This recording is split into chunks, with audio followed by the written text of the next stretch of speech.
नमस्कार साथियों, बीजी पाठशाला पर आप सभी का स्वागत है।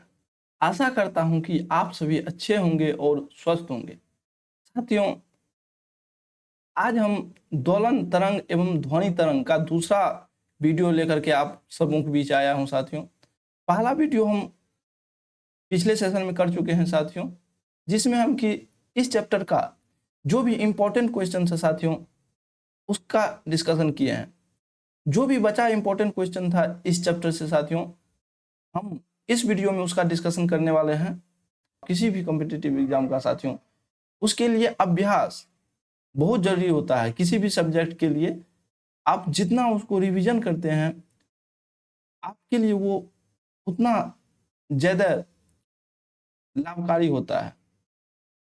तो साथियों, ज्यादा समय नहीं लेते हुए चलते हैं हम अपना कंटेंट पर। इससे पहले साथियों, अगर आप हमारे चैनल पे न्यू हैं तो हमारे चैनल बीजी पाठशाला को जरूर आप सभी सब्सक्राइब कर लें और अपने फ्रेंड्स से भी हमारे वीडियो को शेयर करें। साथियों, इस कंटेंट का अगर आपको पीडीएफ चाहिए तो हमारे Telegram channel B Gupta education या बीजी पाठशाला को जरूर आप सभी सब्सक्राइब कर लें, वहाँ ज्वाइन कर लें। हम अपना इस वीडियो के डिस्क्रिप्शन में उसका लिंक दे देंगे, तो आप सभी वहाँ से भी जा करके हमारे टेलीग्राम चैनल को ज्वाइन कर सकते हैं। तो चलते हैं हम साथियों, ज़्यादा समय नहीं लेते हुए हम अपना कंटेंट पे। पहला क्वेश्चन है साथियों, जब ध्वनि ठोस सतह से टकराती है तो क्या होता है? ऑप्शन ए है साथियों, ध्वनि अवशोषित और परावर्तित हो जाती है। ऑप्शन बी है, ध्वनि अवशोषित हो जाती है। ऑप्शन सी है, ध्वनि परावर्तित होती है। ऑप्शन डी है, ध्वनि अपवर्तित होती है। साथियों, इसका सही आंसर ऑप्शन ए होगा। जब ध्वनि ठोस सतह से टकराती है साथियों, तो ध्वनि अवशोषित हुआ परावर्तित हो जाती है।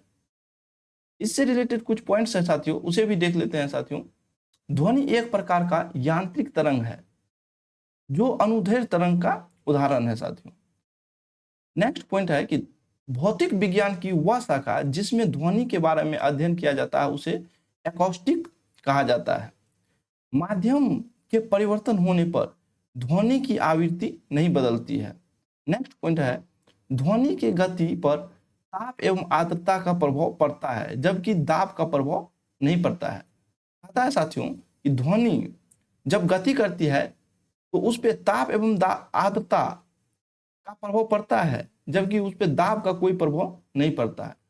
नेक्स्ट क्वेश्चन है साथियों, क्वेश्चन नंबर 2, ध्वनि की चाल माध्यम के किन गुणों पर निर्भर करता है? नीचे 4 ऑप्शन दिया गया है साथियों।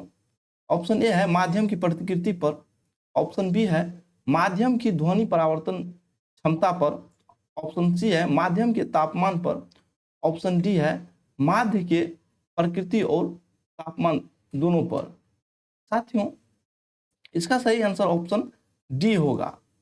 ध्वनि की चाल माध्यम के किन गुणों पर निर्भर करता है? तो साथियों, इसका आंसर होगा कि माध्यम की प्रकृति और तापमान दोनों पर निर्भर करता है। यहाँ माध्यम होगा साथियों, माध्यम होगा। माध्यम की प्रकृति और तापमान दोनों पर ध्वनि की चाल निर्भर करता है। इससे रिलेटेड पॉइंट है कुछ साथियों। ध्वनि की चाल ठोस माध्यम में सर्वाधिक होती है। ठोस माध्यम में सबसे अधिक ध्वनि की चाल होती है, जबकि साथियों गैस माध्यम में सबसे कम होती है। ठोस माध्यम में यहाँ नीचे पॉइंट है साथियों, ठोस माध्यम सबसे अधिक होती है, उसके बाद द्रव माध्यम होते हैं, उसके बाद गैस माध्यम में होती है ध्वनि की चाल। यह निर्वात में गमन नहीं करती। ध्वनि को गमन करने के लिए साथियों किसी न किसी माध्यम की जरूरत होती है, आवश्यकता होती है। ध्वनि एक अनुदैर्घ्य तरंग है। ध्वनि की चाल माध्यम की प्रत्यास्थता एवं घनत्व पर निर्भर करती है। नेक्स्ट पॉइंट है साथियों, नेक्स्ट क्वेश्चन है साथियों, ध्वनि किसी भी माध्यम में डैश के रूप में संचारित होती है। साथियों, नीचे 4 ऑप्शन दिया गया है, इसका सही आंसर होगा साथियों ऑप्शन डी, संपीड़नों एवं विरलों की श्रृंखला। कहता है कि ध्वनि किसी माध्यम में संपीड़नों एवं विरलों की श्रृंखला के रूप में संचलित होती है। नेक्स्ट पॉइंट है कुछ साथियों, ध्वनि तरंगे विद्युत चुम्बकीय तरंगे नहीं होती है।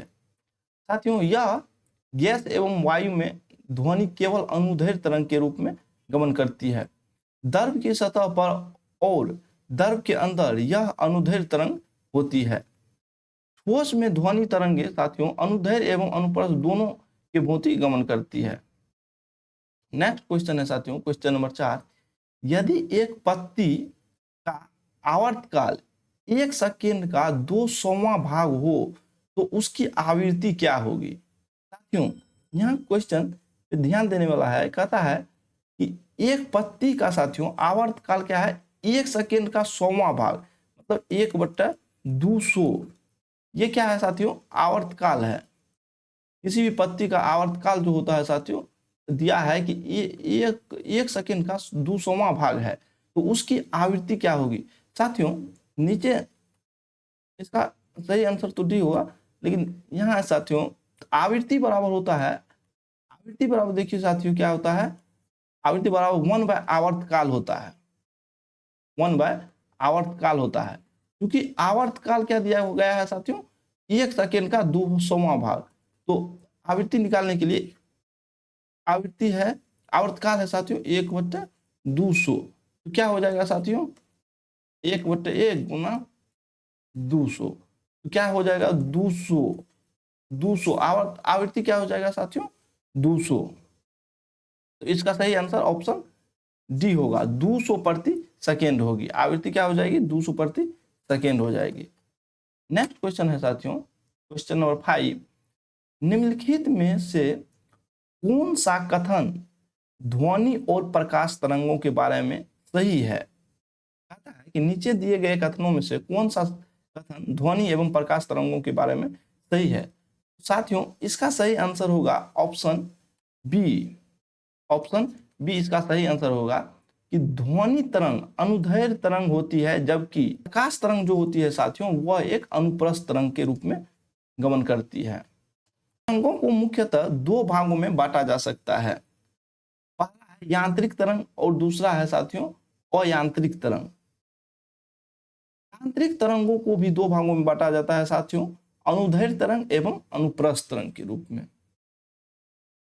नेक्स्ट क्वेश्चन है साथियों, क्वेश्चन नंबर 6, निम्नलिखित में से कौन सी विद्युत चुम्बकीय तरंगे हैं? साथियों नीचे 4 ऑप्शन दिया गया है, बोल रहा है कि निम्नलिखित 4 ऑप्शनों में से कौन सा विद्युत चुम्बकीय तरंगे हैं? तो साथियों इसका सही आंसर होगा ऑप्शन डी। साथियों एक्स किरणें जो होती है साथियों वो जो होती है विद्युत चुम्बकीय तरंगों के रूप में होती है।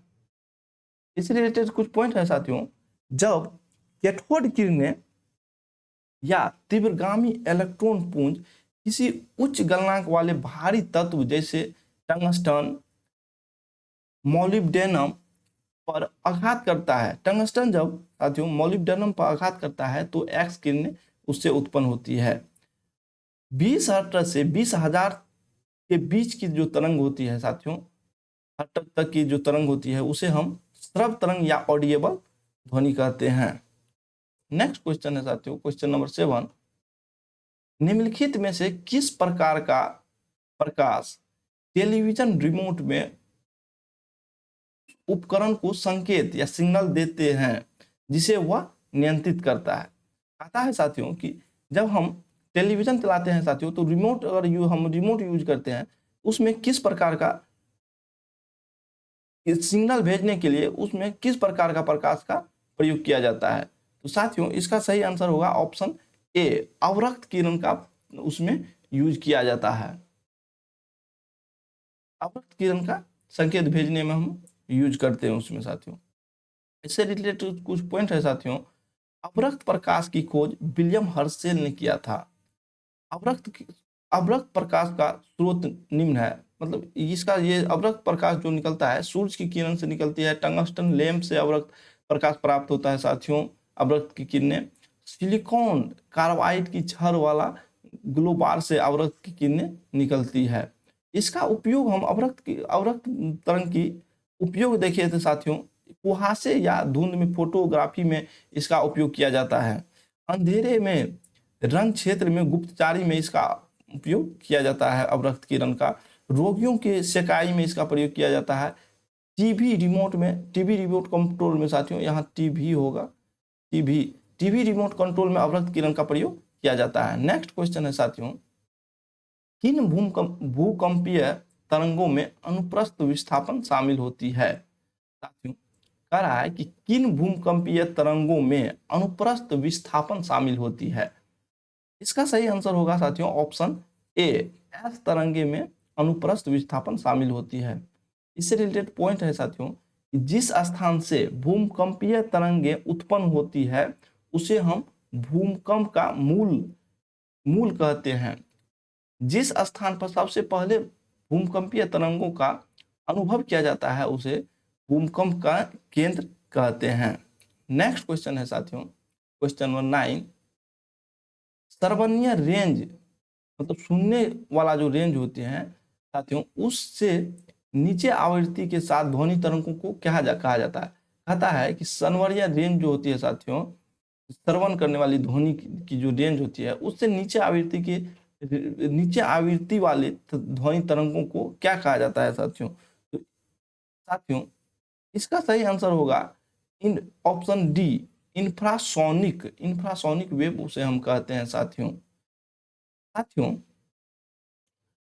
जो श्रव्य ध्वनि या ऑडिएबल ध्वनि जो होती है वो 20 हर्ट्ज से 20,000 हर्ट्ज के बीच की जो ध्वनि होती है वो साथियों ऑडिएबल ध्वनि होती है साथियों।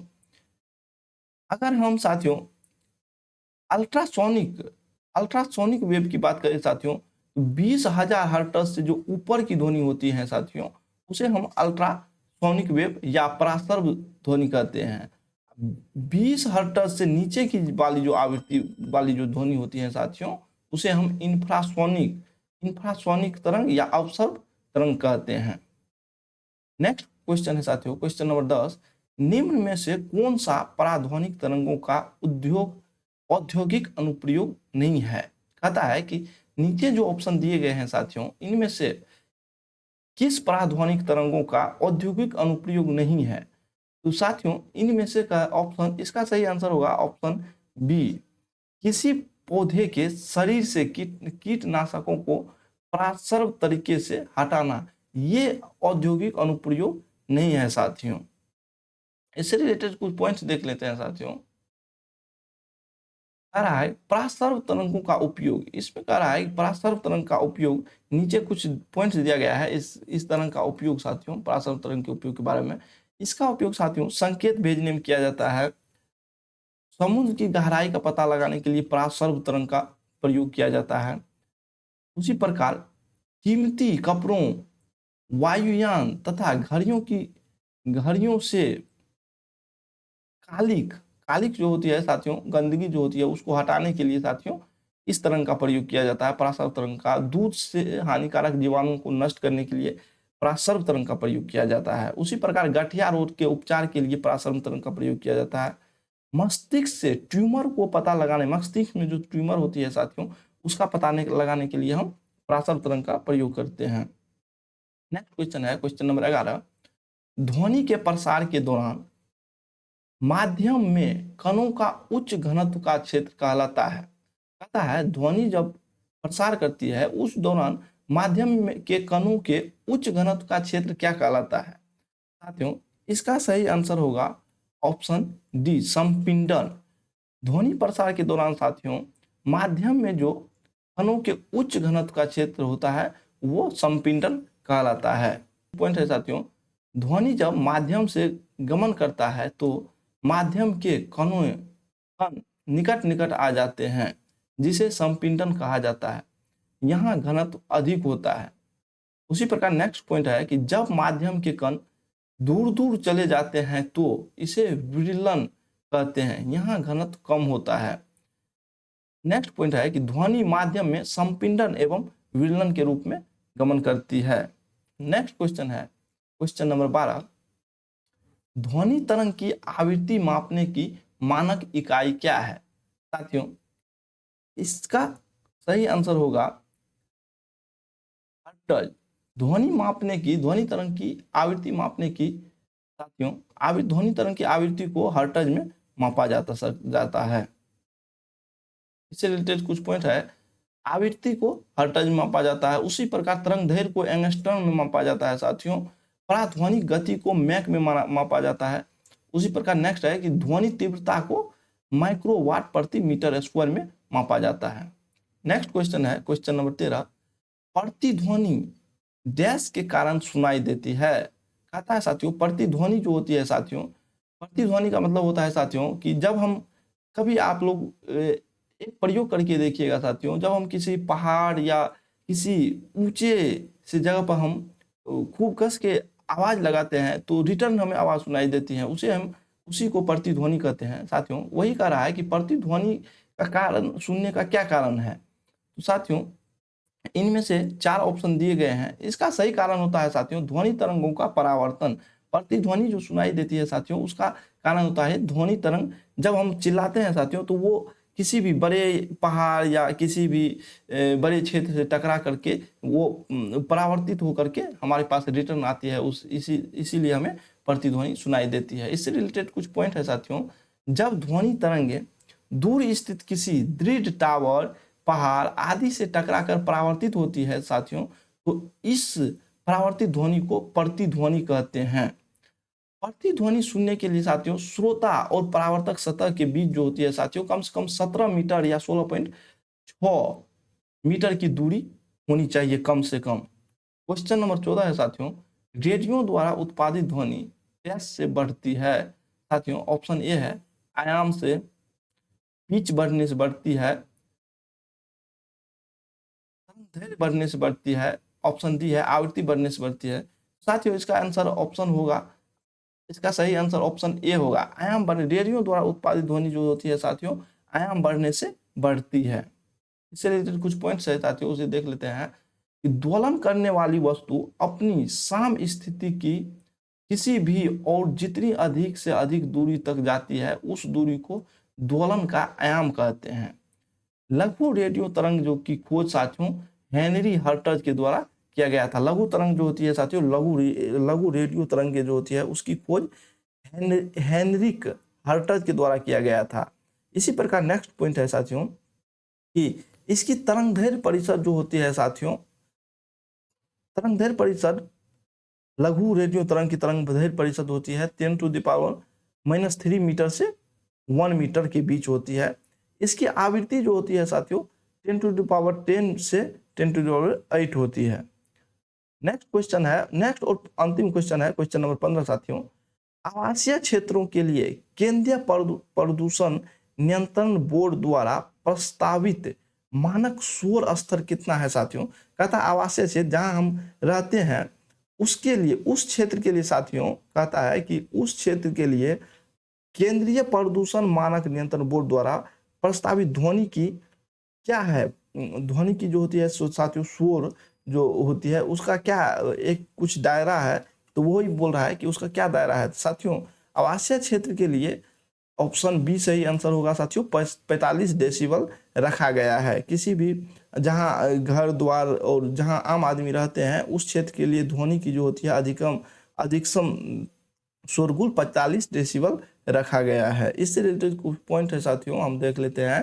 कहता है कि आवासीय क्षेत्र के लिए एक सीमा रखा गया है ध्वनि शोरगुल का। रात्रि में रखा गया आवासीय क्षेत्र के लिए 45 डेसिबल और दिन में रखा गया 55 अधिक से अधिक 55 डेसिबल ये रखा गया है।